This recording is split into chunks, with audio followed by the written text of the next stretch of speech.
Hello বন্ধুরা, dreams কিচেনে তোমাদের অনেক অনেক অনেক স্বাগত। আশা করি সবাই ভীষণ ভালো আছো। আজকে তোমাদের জন্য নিয়ে চলে এসেছি খেসার শাক ভাজা।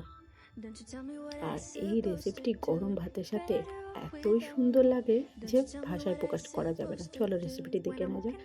আমি খাসার শাক নিয়ে নিয়েছি।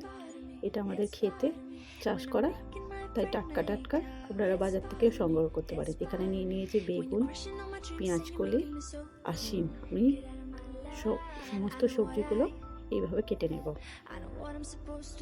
দেখুন এইভাবে আমি কেটে নিচ্ছি সমস্ত সবজিগুলো, আপনারা এইভাবে কেটে নেবেন।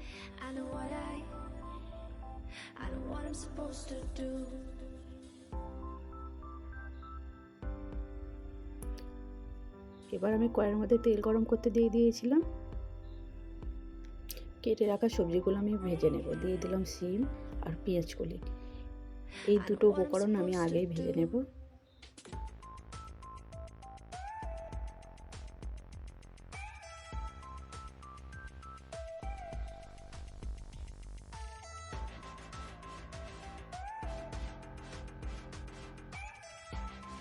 এর মধ্যে দিয়ে দেবো অল্প একটু লবণ।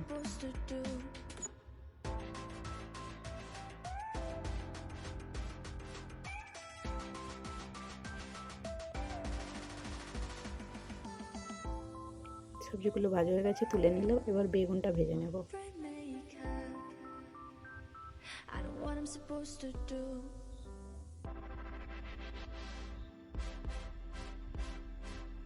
রেসিপিটি খুবই সহজ এবং সিম্পল, কিন্তু খেতে হয় খুবই সুস্বাদু।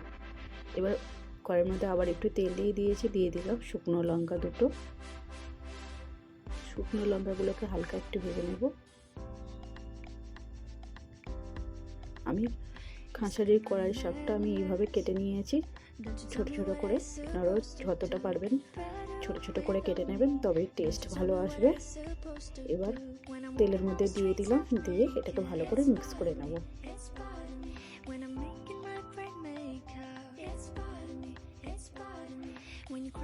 দিয়ে দিলাম অল্প একটু লবণ, কারণ সবজির মধ্যে লবণ দিয়েছি। আপনারা লবণটা আপনাদের পরিমাণ মতন বুঝেই দেবেন। এবার দিয়ে দিলাম ভেজে রাখা সবজিগুলো। ভালো করে শাকের সঙ্গে সবজিগুলো মিক্স করে নিতে হবে। গ্যাসের ফ্লেমটা অবশ্যই মিডিয়ামে রাখতে হবে। খুব ভালো করে এটাকে মিক্স করে নিতে হবে। এবার একটা পাত্রের সাহায্যে ঢেকে দেব।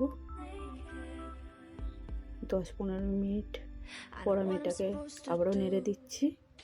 গ্যাসের ফ্লেমটাকে লোয়ে রেখেছিলাম। যত ভালো করে এটাকে নেড়ে চেড়ে ভাজবেন, গ্যাসের ফ্লেমটাকে লো করে, তত ভালো টেস্ট হবে আর শাকটাও নরম হবে।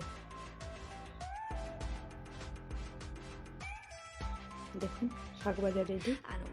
অবশ্যই এটা গরম ভাতের সঙ্গে ট্রাই করে দেখুন, অনেক সুস্বাদু হয় খেতে। যদি রেসিপিটি ভালো লাগে অবশ্যই চ্যানেলটিকে সাবস্ক্রাইব করবেন আর ভিডিওটিতে একটি লাইক করে দেবেন আর কমেন্ট করে জানাবেন রেসিপিটি আপনাদের কেমন লাগলো।